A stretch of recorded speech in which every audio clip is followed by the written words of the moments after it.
check it. All right, here we are. Again, we are in the Mars Studios, and we are recording another podcast of the Greg and Fred Show. Yeah. So today we are, and just so we know, that's the focus when we gotta talk. Yeah. Oh, okay. Hey, that's our audience. Hi, audience. Let me hike this over here then. Yeah, there you go. Check it. There we go. Yeah, even better. Today we're Fred and I were talking about we want to look at topics that kind of apply to anybody, irrespective of where they were at in recovery. And we were talking about boundaries. Yeah. The importance of making sure that you have boundaries in place. And so I don't know where you're at in your recovery today, but we want to thank you for joining us. And yeah, so boundaries. Yeah. So for me, like boundaries is something that I had to recognize a part of my recovery that like I didn't have. When I first, out in the streets, we didn't have boundaries. Anything that had to do with anybody, almost everybody was talking about. It could be the fact that, that like, oh, I don't think that you need to be doing drugs or, but I'm going to get high though, or there's always a level of lack of boundaries. For me personally, I recognized when I was in my walk that, yeah, I didn't care about it. I didn't care if you felt offended. I didn't care if you felt disrespected. I didn't care about it. Like if it was yours, it was mine. You know what I mean? Like I commandeered a lot of things in my addiction. I ain't gonna lie. Like I was Mr. Steal It, whether it was your girl, whether it was your property, whether it was your money, whether it was your drugs. And I'm not proud of it, but that there it goes right there. Boundaries. I didn't have any. So for me, I had to recognize that I need to establish those. And once I learned that I had to establish my own boundaries, that's when I recognized that, like, oh, wow, I can actually do this. Because for everybody's different, but when you recognize that you don't have any boundaries, you recognize that you're just flowing with the wind. Well, the other thing is, how do you expect somebody else to respect your boundaries, right? If you're not respecting somebody else's. You were just talking about, stealing somebody's girl or stealing their shit. Once you're in recovery, you have to, man, it's like for me, the first couple of months of coming out of active addiction, active use, was me trying to figure out who I was, because the only thing I had to go off of, I knew who I was as a person, right? But then you're looking at everybody's opinion of you now based off of who what you had done. And that was really tough for me because I carry a lot of shame. It's something I still deal with today is shame and embarrassment of all the shit that I did when I was using. And so then I'm trying to figure out who I am, what I'm going to do, what my life is going to look like. And for me, I was blessed because I was in sober living. So I had an opportunity to actually think, without having all this stress on me. And boundaries didn't come until later for me. Right. So it's been recently that I've actually looked at the boundaries that I've established for myself, the things that I will allow to affect me and the things that I won't allow to affect me. Yeah. And that's key. That is so key. Because like how many things used to be a reason why we got high? How many things used to be a reason why, like I used to look for situations. I'd be like, all right, bet. Well, I'm going to go get high about it now. All right, bet. Well, I'm going to go steal your shit now. All right, bet. definitely going to take your girl. You know what I mean? Like I had every reasons as to why like I was going to do it. And, that was something that I really had to tell myself, like, dude, you don't have a right to do this shit, dude. What are you doing? Right. But I didn't care. I was like, nope. So with that being said, like what you said is gold, man. Like once you recognize that you got to put in place that stop button. You got to put in place that stop. Because if you don't stop, what are you going to do, right? Yeah, the cycle doesn't stop. Yeah. A lot of people live on this tit for tat mentality. I don't know how many of you have experienced that, but it's like individuals will have something negative happen to them. And that becomes a reason right there, as you're just saying, to do something bad to somebody else. Yep. And when you're in recovery, you have to realize that the buck stops with you. Yep. Yep, you have to be mature enough to say, okay, yes, this did happen to me. Somebody did do this to me. At that point, you then have an option to do something or not to do something. The power is now in your place. I mean, you have all the control at that moment to say, okay, uh, yep, that happened. But I'm going to choose to either use this as a learning opportunity, or I'm going to choose this as an opportunity to be that user, that addict, to use that addict mentality and to get back. Yeah. And once you get to that point to where you're out of that, because that's why it's important we change people, places, and things, because that right there is a boundary. That's a reason why you're not, because like if you're still in that environment, you're still around people that are the reason why you get. All right, give you an example. So this girl I was dating at the time was the reason why I was getting high. Like you know what I mean? She was the plug. She always had it on her. But every time that she would go sleep with somebody else, I looked at that as a reason why, like, all right, well, fuck her. I'm gonna take her. I'm gonna take her drugs when she's sleeping. I'm gonna take her car when she's sleeping. I'm gonna do these things because it was being done to me. And it got to the point to where like I looked at myself in the mirror. I was like, dude, you're gonna have to handle this one day. And but I was confused. I didn't know how to handle it. I didn't know how to change it. I didn't know what I needed to get myself away from breaking that cycle. And that's when it finally dawned on me. It's like I got to get out of here. Mm. Yeah. Yeah, that's why I went into sober living, to be honest. Yeah, I had to get into a place where I could actually start processing everything that happened when I was using. It's amazing how much trauma takes place when you're using. yeah, The people, the places, the things that you're around, none of it is good for you. None of it is productive. I mean, it's all 100% destructive. And we carry a lot of that baggage, even when it happens to somebody else. You having the knowledge of it, you carry that. yeah, You carry it. And so coming into a situation where now you have to process all those things, for me, I compartmentalized it. I'm not gonna lie, I did. There was a lot of stuff that I couldn't handle at that time, and I'm still unpacking it today. And I have to do it slowly so it doesn't affect where I'm at, what I'm doing. But I'm still dealing with a lot of that trauma today. Some of us have been in active use for years, years and years and years and years. And there's a lot of things that take place. Um, especially if you're a woman, a lot of that men aren't so emotional, so we don't have necessarily that component that we have to worry about. But for a lot of women, there's a lot of emotional trauma and relational trauma, physical trauma. Um, yeah. yeah. And like that right there, the trauma that came with it, it was also another excuse as to why I was not going to deal with it. I don't want to deal with the process of grieving because I got raped. I don't want to deal with the process of putting hands on people because their hands put on me. Mm. And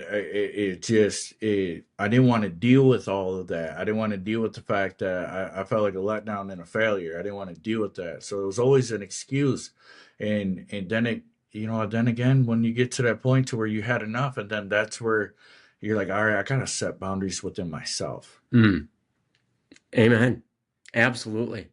I noticed this week as we had a smart recovery meeting. We have it every Wednesday. We got a local church that allows us to come into it. And this week, our topic was the hula hoop. And in smart recovery, the hula hoop tool is essentially you're looking at, now, let's say you imagine yourself in a hula hoop. You've got all the things on the inside of it that you can control. Yeah. And then you have all the things on the outside that you can't control. And it talks about how in active use, where a lot of us, even in recovery, we tend to put a lot of energy into things that we can't control. We put a lot of time and thought and well, as I said, energy and focus on those things we can't control. And what happens is we end up wasting so much of our time, energy, and resources. And for me, I started looking at the fact that I now have the ability to say no, to a lot of things.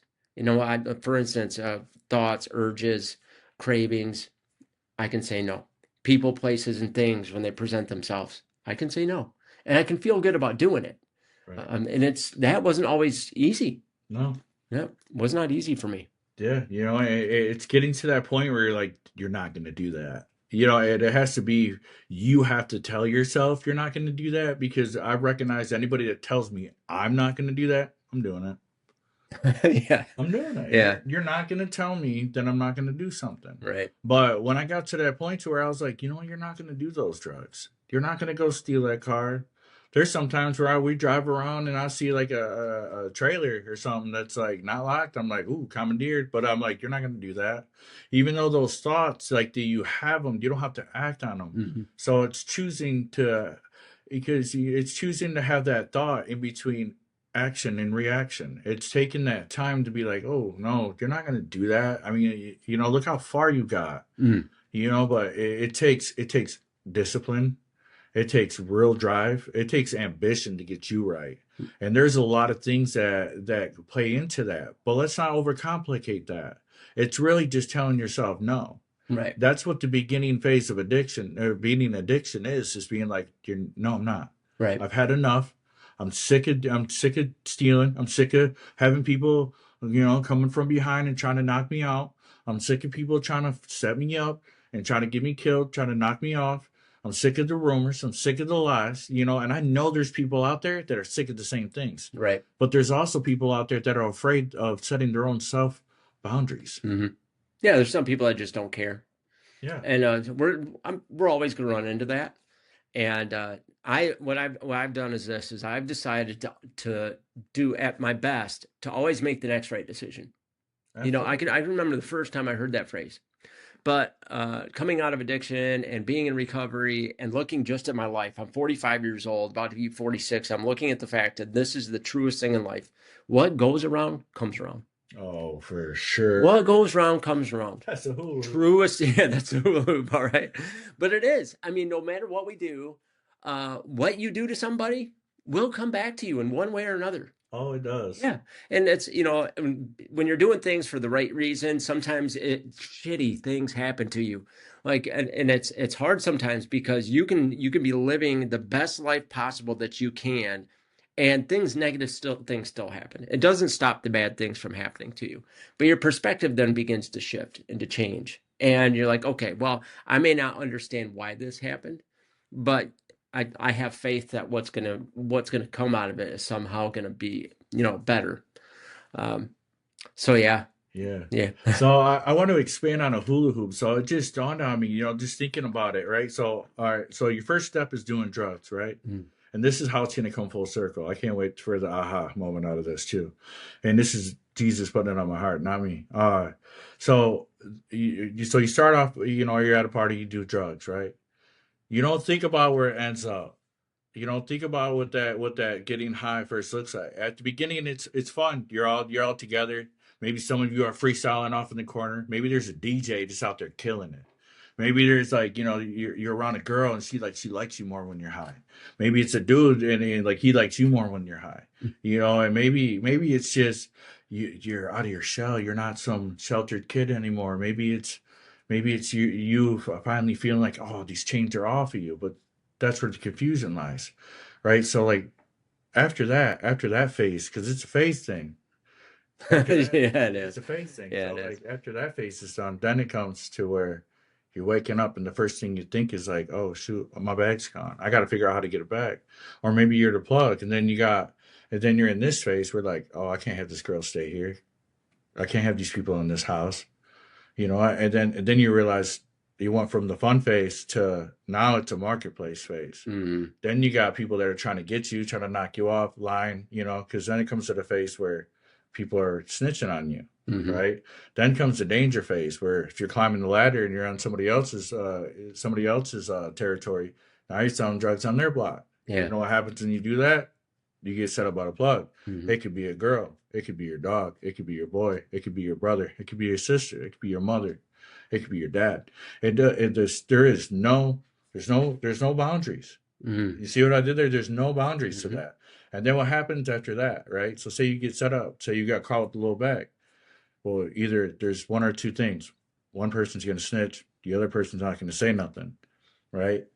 So what happens when you get to jail? What do you see people doing all the time? Hmm. The same thing. Yeah. And so as you're talking, right? So it just dawned on me, right? One of the most dangerous situations in recovery is having somebody around you who's still acting mentally as though they're still in that world. Absolutely. They're not embracing the reality of what recovery really is. Okay. Recovery isn't meaning that you're not using drugs anymore. Because I see a lot of people that stop using drugs, right? But they're not actually in recovery. Right. Their mentality is still that of somebody who's living in that thought process and that pattern. And they don't all they do is change their where they're at, but how they treat people, their actions, behind the scenes, they're still out there doing people dirty. Oh yeah. Yeah, still doing people dirty. Yeah. And so, if you're in recovery, I have to tell you this, be very mindful about who you have around you. And I don't care where they're at in recovery or in the recovery community. Be very, very, very careful. Yeah. Because just because they're in recovery, I don't care. I've seen recovery coaches like this. I don't care if they're a recovery coach. If you see any behavior that tells you that they're Yeah. they're not actually working the program, Yeah. build that boundary, Yeah. put 100%. that wall up. And in like back to that walking in jail, like think about it. What do people do all the time in there? They're on the phone. They're still doing the phone game. Like, Yep. oh yep, they're still trying to do what they're trying to maintain out in the streets. And then not only that, but like then what happens, right? You still got people in jail selling their bodies, like dudes with dudes selling their bodies for Mhm. drugs. You still got people playing the same card games that they did a decade or two ago. You got the same people complaining about COs that they probably did a decade or two ago. It may be a different person, but it's the same spirit. The same individual 30 years ago is still in the same spirit, ends up back in that same spot. Circle, Yeah. another circle moment. And then check this out. And then they're calling their mom. They're like, Mom, I'm sorry. Please give me the bail money. I did that. I wanted that. I wanted it out. My mom made me sit. Praise God. Thank you, Mom. Like, and then on top of that, too, like, and then the violence, the same violence that was circling around them in the streets is still circling around them. Yeah, Yeah. you're right though. I mean, it is a spiritual situation because you're 100% correct. It is the same spirit because the same story is being told over and over and over and over. Yeah. As a correctional officer, you see that all the time. I did 9 years. You're sitting in there and you see that same thing repeated, repeated, repeated. It is. It doesn't stop. It is a spiritual situation. Yeah. It is. Yeah. It's Yep. a different face, Yep. same spirit. Same spirit. Different name, Same same spirit. spirit. And it's wild because like you see that it's the same circle. So like right, and then somebody gets put on parole. Guess what happens? 9 times out of 10, somebody probably wants to get in a fight with you now because you're going home and they're not. Yep. There's people that are facing life that are just like they're at peace with their decisions because they've set that boundary. But here's the kicker: is like all right, so that they go through that whole process. They're bond set. They get out. They get on probation. They get on parole. And what's the first thing that they do? What's the first thing that they do? They got two options. Either they decide to do the right thing, right? Set the boundary, or not set the boundary. And the crazy part about it is, it's cool. You roll with the punches, my brother. Right. You know what I'm saying? So like when they come out and they do that, they get out of jail, and then they're back at where they started, Mhm. right? So that's the point that I'm trying to make is like you're faced with that boundary right when you get out. Because like there's people that violate parole, there's people that violate probation, there's people that make those mistakes all over again. But you know what the crazy part is if you don't set that boundary within yourself, saying you're not going to do that, you're going right back to the same thing, different names, Yeah. different people. Yeah, you can expect the same thing to happen again. Exactly. I mean, really, and you can because it will. You're absolutely correct. It's just going to happen again. You coming into recovery, let's say if you are just now making the decision to stop using, let's say you're getting out of prison, you're getting out of jail, you're getting out of rehab, or you're just coming off the street and you haven't had to go through any of those things, and the boundaries that you create in this situation right now are going to determine your success. That's exactly the point. Period. Period. Yep, 100%. If you do not create, I mean, absolutely rigid, cement, hard boundaries, and you don't stick to them, that cycle will continue. Yeah, every time. And it will. It's guaranteed to happen. Yeah, it's guaranteed. There is nobody that started at the beginning when they first got the like dopamine doesn't have to be just drugs. Dopamine's money. Yep. Dopamine's sex. Dopamine's the environment. Dopamine's popularity. Dopamine is acceptance. So once people get attracted to that, and that's all they become to be known for, there is nobody that I know within my grasp that has sold drugs on the street, and not one time have they hit a radar. Mm. Oh yeah. So you just brought something up, right? And I'm thinking about this. Ask yourself what your real drug really is, Absolutely. because it may not be the substance at all. Right. That's why you can still have individuals in recovery, right, who are still suffering from the same symptoms and the same negative consequences of addiction, Right. because they didn't deal with that dopamine issue. They didn't deal with the real soul issue, right? Yes. And for me, it was coming to Christ and understanding, yeah, you know what? In and of myself, I'm done. I'm a failure. There's nothing I can bring to this thing, because I took myself to a place to where everything about me was nothing that I could be proud of. Everything that I have today that I can stand on and be thankful for, I got through Christ. Yeah. Every part of my life that has been positive now is a gift from God Yeah. every day. What's the center of your hula hoop, bro? Center of your circle. Right. Christ. Christ. Yeah. Yeah, absolutely. And that's the beautiful part about it, my guy. Like, is that right there? It's like once you recognize that you have to have something in the center of your circle that is above you. Above you. Yeah. Yeah, because you in and of yourself, you couldn't, if you were the focus, right, and you were capable of doing it, you would have been able to do it in your addiction. Right. Yeah, why not? Right. Yeah, you had full control then. Right. It's so easy, right? Right. It's so easy. That's the biggest thing that we avoid as a human being is ourself. Mm-hmm. So once you put your eyes on God and Jesus and what he's capable of doing, you will realize that you are focusing on him. Right. And that's when the great physician does his work. Right. Yeah, first you have to admit you're sick. Yeah, Exactly. why else would you go to the doctor, right? Unless you understand you're sick and you're just incapable of doing it. Right. And yeah, and it keeps coming back to me. What is your real drug, right? And that's pride, selfishness, envy. And so if any of your actions are actually motivated by pride, selfishness, envy, you are still living in that drug. You're still in the world. You've just changed your environment, but you're still suffering from all of that. Dude, it could be your work. All right. So, like, we're going to bust the roof off of this real quick. It could be your work. It could be the fact that you're stuck on Facebook. It could be Yep. the fact that you're always scrolling on TikTok. It could be the fact that you're more addicted to the success that you have in your work environment than you do at being a parent or a father. Ooh.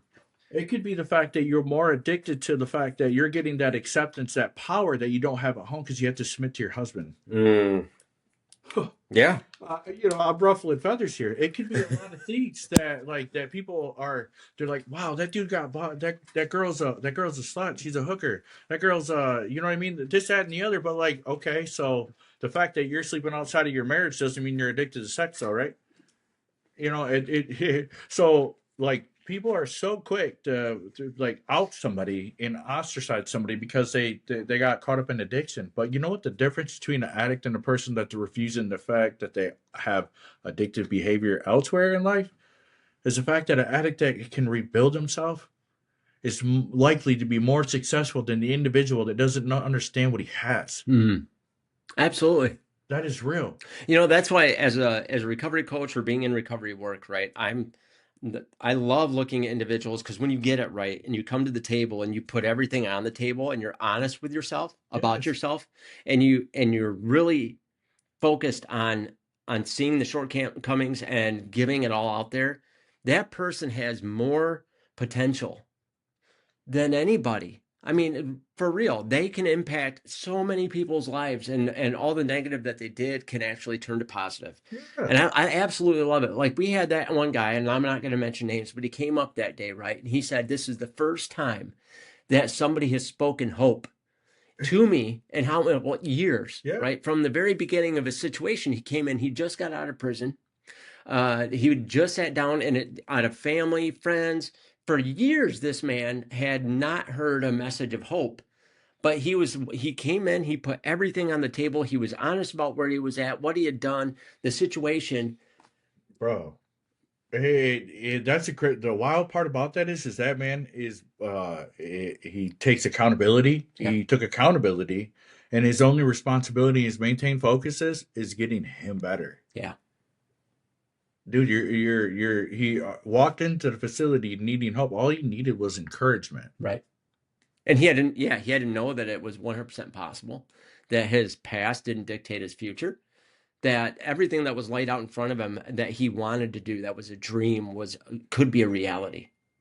Right. And I love the fact I watch him, he's actually doing it. And that's one of the I guess the key factors of individuals that are successful is that's what you see. You see accountability Yeah. for one. You see transparency, you see just that openness of understanding your fallenness, okay, and your need for somebody else. Yeah. Um, Speaking of accountability, how many people are like being held accountable for that girl turning into a prostitute because she got high after she was raped as a child? yeah, right, right, Are you thinking about that when you call that person an addict or a junkie? right.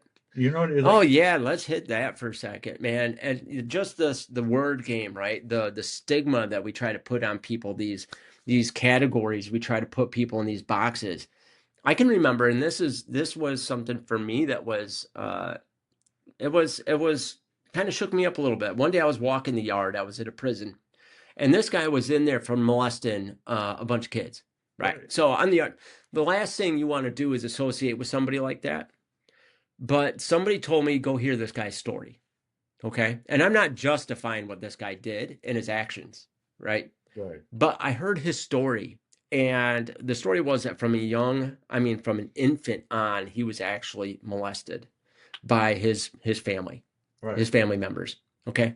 He grew up in a super religious home. He was homeschooled. He was never out in public school. See what I'm saying? So his idea of society, his world that had been shaped for him as a child growing up, was completely different from everybody else's. His idea of right and wrong was completely different than everybody else's. So when he became an adult and he got into that, an environment, can you imagine how messed up you'd be? Now, I'm not justifying what he did by any stretch of the imagination, but it made me stop and realize that not everybody's lives are these picture perfect. Some people's lives are just absolutely, right. yeah. Right, like, you know what I mean? Like like that's the wild part about it is like we are so judgmental, Hmm. like so judgmental. Like, are we thinking about as to why people are like in this situation that they're in, and like you just don't know. You just don't understand why people are making these actions. But I'll be honest with you. But I'm gonna go a little bit more in depth about it. But like, what about the help that nobody's offering that girl? Mm, You know what I mean? Hurt people hurt people. That's not just. It's not. People just don't do savage things because they weren't hurt as a child. They like you don't see a child being a bully at school because he wasn't being bullied at home. mm, Maybe he has an alcoholic father. Maybe he has a drug addict mother. Maybe his mom's a prostitute, and he has to see things that he should have never saw. right. You know, like there's more to it, but there's not a boundary. See, like that's that's a hula hoop thing. Like people are like disrespected. What about the mental environment that people are in? What Mm, about them like believing that they're growing up believing that they're never going to amount to nothing? right. What about you know what I mean? And then being as an adult being treated as if you're nothing.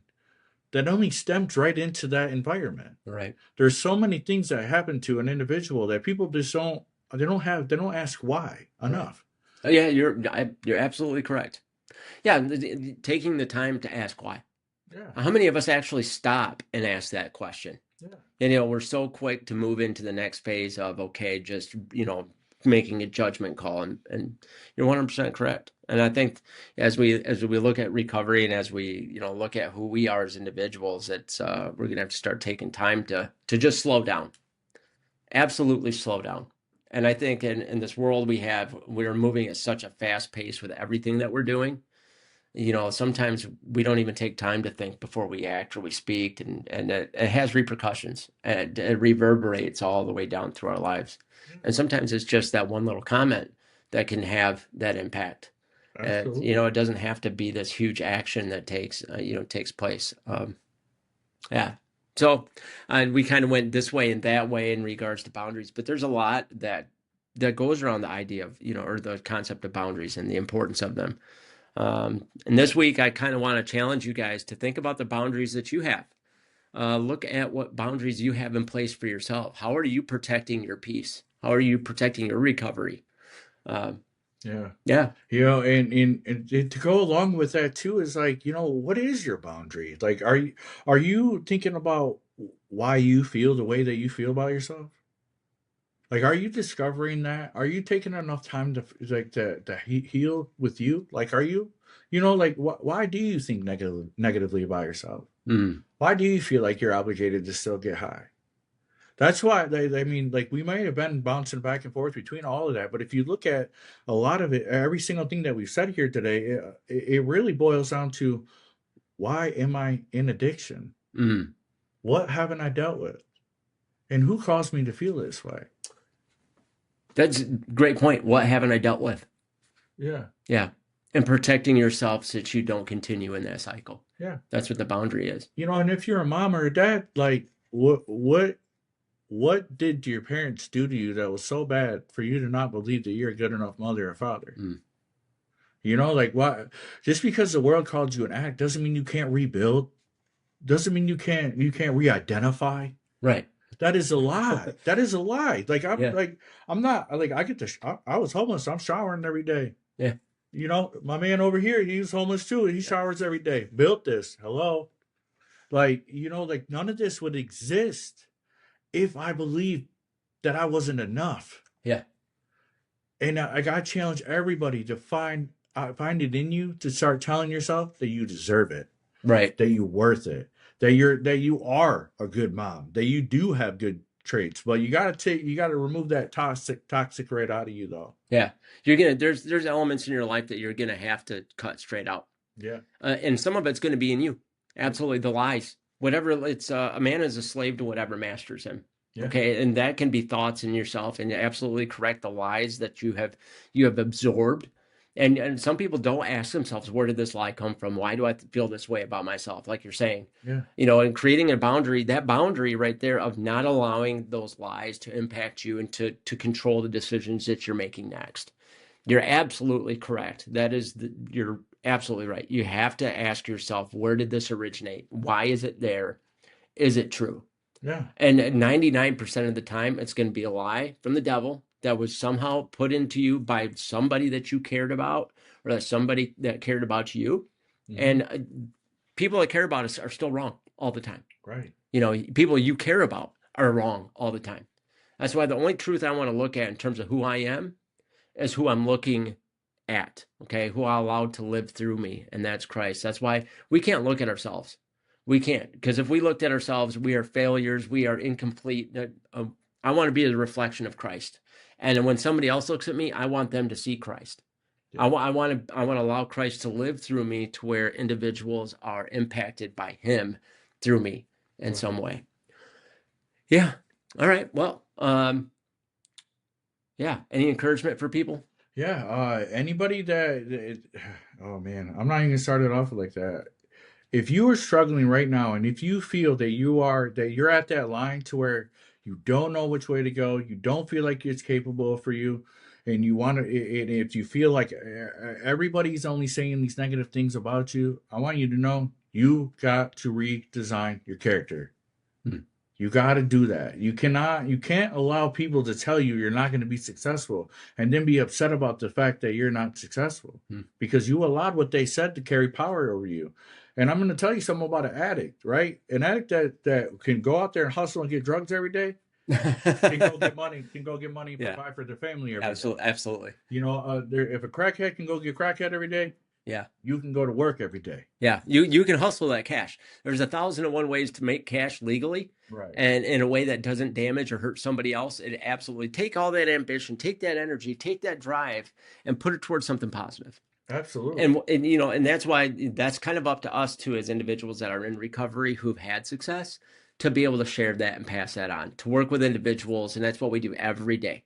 We sit down, help them kind of reframe their I guess their perspective, which we talked about last time. Yeah.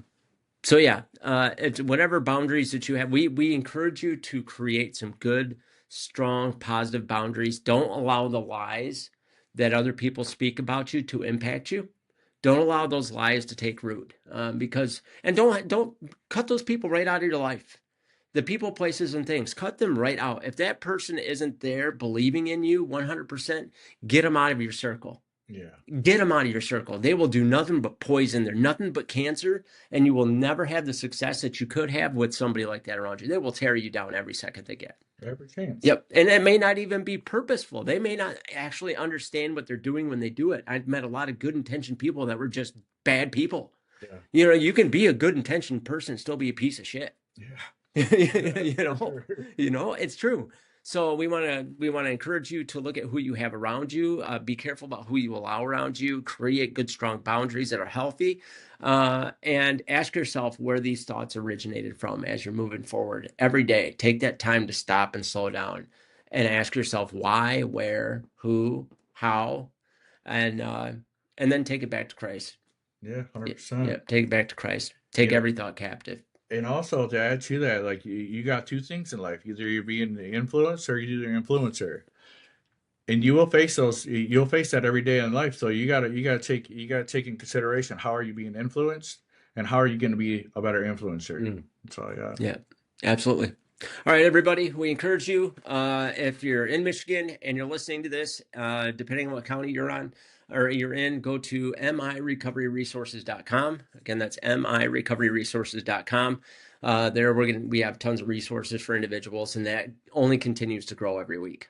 We've got individuals adding more resources all the time. Also, you can see more of our shows at thegregandfredshow.com, and we're going to be getting some of Fred's music up there here pretty quick. I've got some music on there, but that's coming up next. And over the next few weeks, we're just going to have more and more content coming on all the time. Oh, yeah. Yeah, we want to thank you for joining us. If you want to be a guest on this podcast, we've got a guest list. You can go to thegregandfredshow.com, and you can apply. You go in there, fill out the form, and we'll reach out to you. You don't even have to come to the studio for that. We can actually do that remotely. Yep. You're just going to need a webcam and a microphone, which your computer probably has that. But thank you for joining us, and we will see you next time. Yeah.